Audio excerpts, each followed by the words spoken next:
ফরিদপুরে ভেঙে দেওয়া হলো বঙ্গবন্ধু স্মৃতিস্তম্ভ। পুলিশের বাধা উপেক্ষা করে ফরিদপুরের বোয়ালমারী চৌরাস্তায় অবস্থিত বঙ্গবন্ধু স্মৃতিস্তম্ভ এক্সাভেটরের দিয়ে ভেঙে দিয়েছে বিক্ষুব্ধ লোকজন। আজ শনিবার সকাল 9টার দিকে স্তম্ভটির একাংশ ভেঙে ফেলা হয়।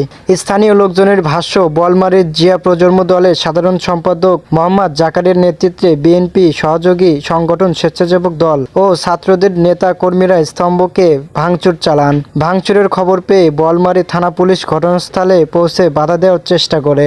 এ সময় চত্বরে অবস্থিত বিক্ষুব্ধ ছাত্রদলের নেতা কর্মীরা ফ্যাসিবাদ বিরোধী নানা স্লোগান দিতে থাকেন। পরে সেনাবাহিনী সদস্যরা ঘটনাস্থলে গেলে তারা আর ভাঙচুর করতে পারেননি।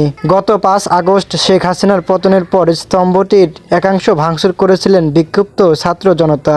এ বিষয়ে মোহাম্মদ জাকারিয়া বলেন, গণ অভ্যুত্থানে শহীদ ভাইদের রক্তের দাগ এ মাটিতে এখনো শুকায়নি, অথচ পালিয়ে যাওয়া খুনি হাসিনা ভারতের মাটিতে বসে এদেশের বিরুদ্ধে ষড়যন্ত্র চালিয়ে যাচ্ছে। সেখানে বসে এদেশের মুক্তিকামী ছাত্র জনতার বিরুদ্ধে অনলাইন ভাষণ দেওয়ার দুঃসাহসের প্রতিবাদে এই ভাঙচুর করা হয়। বোয়ালমারী উপজেলা ছাত্রদল কর্মী বোরহান হোসাইন বলেন, আমরা এদেশের মাটিতে ফ্যাসিবাদ শেখ হাসিনার রেখে যাওয়া শিকড় উপড়ে ফেলব।